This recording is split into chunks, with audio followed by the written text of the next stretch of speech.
Let's discuss now about what makes up a good life and how to build it.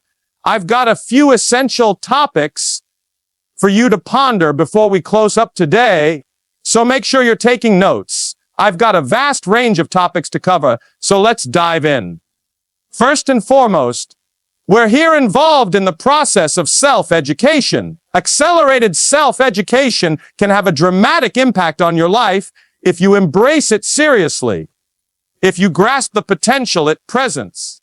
That's why you have to be willing to invest your money, your time, and your energy in locations where ideas are being shared, where you can accelerate your own learning. This is crucial to shaping your future. Here's a key phrase to remember. It's not what happens to us that primarily defines our future. It's how we respond to what happens. What happens has been happening for the past 6,000 years. Opportunity combined with obstacles. Opportunities have come and gone. The seasons alter, with spring arriving and going, then summer, followed by harvests and the inevitable cold of winter. But gradually, we get through it, and the following spring arrives. The circle of life continues, just as it has for millennia. The circumstances of life now aren't much different from what they were 6,000 years ago. People are still striving to get by, working to combine their abilities, develop communities, and raise families to create purpose in their lives. This has been the human story for thousands of years, but now, in the present, we're faced with comparable issues. So, here's the main question. What can we do about it? What can we do with it? We have a great opportunity. Right now, more than ever, we have the chance to acquire information, share it, and help others make better choices. Our could lead to more meaningful lives in the short time we all have on our earth. We have the opportunity to make a difference in ways no one else in history could. But today, I want to focus on how you and I can independently gather information to make better judgments for our own lives. What should we do with this opportunity we've been given?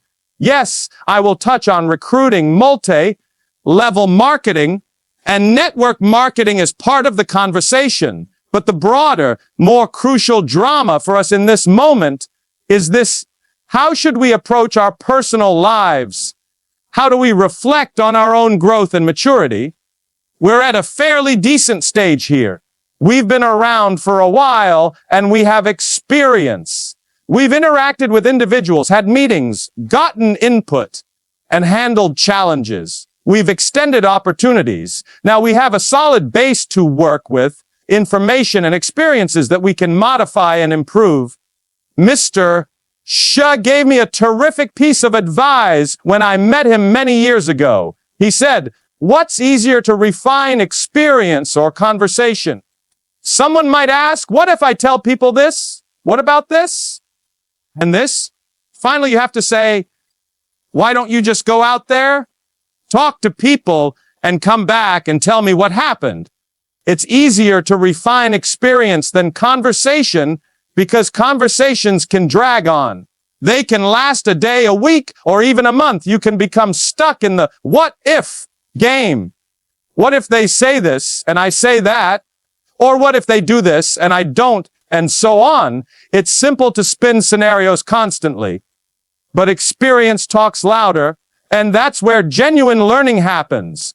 Here's what you need to do to make progress. Experience it for yourself. Then come back and share what you've learned. Here's what I said. Here's what he said. Here's what I did. Here's what they did. Now we can begin improving it and making it meaningful for you. You've got some experience now. You haven't arrived from an empty place. You didn't arrive empty-headed or as a total newbie wondering what this is all about. You've been out there, so you know what it's about. You understand how things play out in ordinary life, as they say in politics. You know what it feels like on Main Street and even the side streets, because you've been out there talking to people. You've accumulated experience and gotten things started. Now is the right opportunity to come together and examine how we can better our experiences. Let's start with this. You must be engaged in your own future before you can help anyone else. You need to take care of yourself. I used to say, take care of me and I'll take care of you. But I discovered it wasn't enough. Here's how I modified it. I'll take care of me for you if you'll take care of you for me. If I can become 10 times wiser, 10 times stronger, and 10 times better than I am now, think of what that will do for our relationship. The best way I can help you is by improving myself. The best way to help you develop is for me to grow first. The best way I can help you out of a rough place is by getting out of it myself first, then lending a hand to help you up. We must be self-interested, but self-interest must be enlightened. Take this to heart, as it helped me many years ago. It's okay to be interested in your own life, health, and future. If you focus on yourself in a way that is enlightened, the outcome should be that everyone wins. Remember this, it's good to be self-interested as long as everyone benefits. If you keep it in mind, you'll recognize that enlightened self-interest is the way forward. Now, let's speak about a few interesting concepts relating to this. If you wish to be great, to have honors, awards, and recognition, that's okay. But here's how you might earn it in an enlightened way, by being of service to others. Greed, on the other hand, is the drive to gain at the expense of others, to want something for nothing, or to take more than your fair share. We shouldn't tolerate greed. In fact, we should hold it accountable when it shows up in collective situations. Some people should suffer punishment for greed. Greed doesn't drive the market. It's the terrible energy that lurks in all of us. The actual purpose of life is to become more of the good in us and less of the evil. This tension exists in all of us, and we must endeavor to diminish the bad part of our nature. But now, if you become enlightened in terms of self-interest, it's good, because greatness in service to others is justified. When everyone benefits, it's a win-win situation. He who aspires to be great should find a way to help many, and there's no better opportunity for all of you than to grab hold of this chance and reach out to serve others. I know you're on your way. Just start thinking in larger numbers. That's the path to greatness. Figuring out methods to assist the many. Now, here's how you get good at it. Start with one or two. Begin with whoever is near at hand. Start with someone next to you, a neighbor, a friend, a relative. Pass along an idea to someone who's exhausted. The ancient prophet said, "And you've done the greatest of deeds by speaking a word in season to someone weary." This implies start with one person. Yes, I do a seminar with 500 people, like the one I had the other night in Sydney, Australia, but it took time to get to 500 attendees. My initial seminars had 25, 30, 40, 50, or 100 individuals. If you had told me back then, you need to speak to 500 people, I wouldn't have been able to do it. I would have run away. I couldn't have spoken to that many. But over time, individuals now come up and say, Mr. R, 1 year ago, 5 years ago, 10 years ago, or even 20 years ago, here's what happened to me. Thank you. But you know how that all started, one individual at a time. If you meet down with someone tomorrow morning for breakfast and propose a book or a concept, they may come back a year later and say, here's what happened to me, and you know where it all started. That breakfast we had when you suggested I read this book. I'm telling you, that led to another book, which led to another, which encouraged me to take a class where I met someone who transformed my life. And guess what? This whole chain reaction began because you took the time one Tuesday morning to recommend a book. You can have the same degree of recognition I have. Yes, I've been at this for a while, and yes, my audience is larger than yours, but the truth is, the practice starts one-on-one. I adore chatting to folks. I'm probably better in smaller gatherings than I am in larger ones. I get a lot more animated when the room is small. In my ventures, I'm more engaged in those personal settings. But here at the podium, I'm more reserved. When the audience is large, I'm more conservative, but when the room is tiny, maybe once in a while, you'll catch me in one of those little meetings where I really let it all hang out. Anyway, touching lives one at a time is how you get the practice.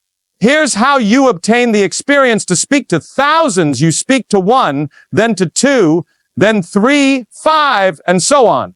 But here's what you must do. Talk with the aim of better yourself so that when the occasion comes to speak to 100, you'll be ready. When the time comes to speak to 1,000, you'll be ready to serve the many. That's where fortune lies. It's easy to earn a fortune when you provide fortunes of service, and this is legitimate fortune. You don't have to apologize for it. If you've served many, then you deserve the fortune and the returns that come with it. If you aspire to be great, find a method to serve the many. Here's the second self-interest tip to reign over many. You must first be faithful with the few. Some of you may have ambitions of developing a great corporation, and you should. With this chance, there's no reason why you can't think in terms of 10, 50, 100, 500, or even 1,000. Before too long, some of you will be developing your own organizations, leading meetings with a huge membership. This scale signifies an opportunity, and when the main members of your company stand in front of a room filled with people like this, it's going to be a great experience for you. But here's what I need you to do. Earn it. Earn the privilege of having an organization of this size and caliber. I'm telling you, the people sitting in this room right now will soon earn the right to have this many major players in their class. And if I have the chance to honor you, I'll be pleased to do so. I adore watching people progress. I adore seeing kids transform and take on difficulties. Some of you I've known only for a short time, yet I already see you making changes. When individuals are new, it's fascinating. At first, they're afraid, trying to say their name, unable to speak for a minute. But soon, they won't leave the stage. Be faithful when the sums are modest. Understand that life responds to what you deserve, not to what you need. That's the key. Once you comprehend that simple shift in thinking, that life reacts to deserve, not to need, you'll see the answer isn't to submit your needs to life, it's to show your skills to life, to the marketplace. A person seeking a job can say, I need this, and I need that, and I need this, but the marketplace doesn't respond well to needs. It says, could we talk to someone else? This person has too many needs. So here's the key: present your skills, your willingness, your eagerness to the marketplace. Don't present your disease, your requirements, or your wants. The marketplace isn't interested in what you want. It's interested in what you contribute. If you modify your strategy, focusing on whispering your requirements to individuals who understand while sharing your skills with a marketplace that needs them, you'll see a change. Life reacts to deserve, not to need. The fundamental law of the universe doesn't read, if you need, you will reap. It reads, if you plant, you will reap. So find methods to plant. This session is all about planting. Be more diligent in your planting. Be more efficient, more consistent, and more enthusiastic in the manner you plant. Refine your planting such that what used to be a little yield now yields a much bigger harvest. That's what this is all about. Refining your time. Refining your activity. The idea is to bring your seed to the marketplace, not your need. Hide your need and reveal your seed. Bring your skills, and the marketplace will respond. The need is already there. We don't need to worry about the necessity. Someone once gave me the secret to success. Let me share it with you. It's simple but powerful. First, if you want to be successful, locate a great human need. Find a need that is real and serious. We could enumerate innumerable human needs. People need liberty, food, housing, information, and assistance, especially in their early years. People need friendship, camaraderie, and most importantly, they need entrepreneurship. The Old Testament teaches us 6 days of labor, 1 day of rest. That's a clear indicator that people were created for entrepreneurship. We were supposed to do something with what we've been given: seed, soil, sunshine, rain, and the miracle of life. We were meant to use these possibilities and build something extraordinary with them. In an economy, we must analyze what opportunities exist. That's what life is all about: enterprise. To be successful, you must first recognize a substantial human need. Humans need dignity. They require self-esteem. They require good health to live as long as possible. People need to think beyond themselves. There's a vast list of human requirements, but the key to success is selecting one of those needs. Then, here's the second part: locate the solution. Now, how do we locate that solution? Here's the interesting part: when brilliant brains engage, they discover answers. When experienced minds get together, solutions are on the way. When brilliance works, you may anticipate masterpieces. When a genius sets to work, it's a corporate piece of art. When genius gets involved, harmony and efficiency follow. When genius works, good health soon follows, and organizations can prosper. Politically, the nation can be stable if genius is at work. But if genius sits, is wasted, or left unutilized, we all suffer. That's why we must praise people who use their intellect to find answers to fundamental human problems. Now, here's the third part. The first element to success is identifying a significant human need. The second is discovering the solution. The third is delivering that solution in both quality and quantity of service to the marketplace. This is crucial. Great service must be at the forefront. A fantastic concept in the hands of a negligent person does not serve society. A brilliant concept in the hands of someone who neglects it, lets it go, or tarnishes it with immorality does not serve the greater good. But when a great idea is managed carefully, with a focus on quality service, it thrives. And then comes the second part: quantity. It's about scaling up. How many people can you reach? Think bigger. Don't just strive for 5, shoot for 50. Don't simply think of 50, think of 500, then think of 5,000. Soon, you'll be able to envision 50,000, then 5 million. I'm asking you to do this. Locate a great human need, find the solution, and provide it in both quality and quantity to the marketplace. And here's the final part: distribute it to as many people as you can in your lifetime. Why not make a brilliant idea a lifetime quest? Reach as many people as you possibly can.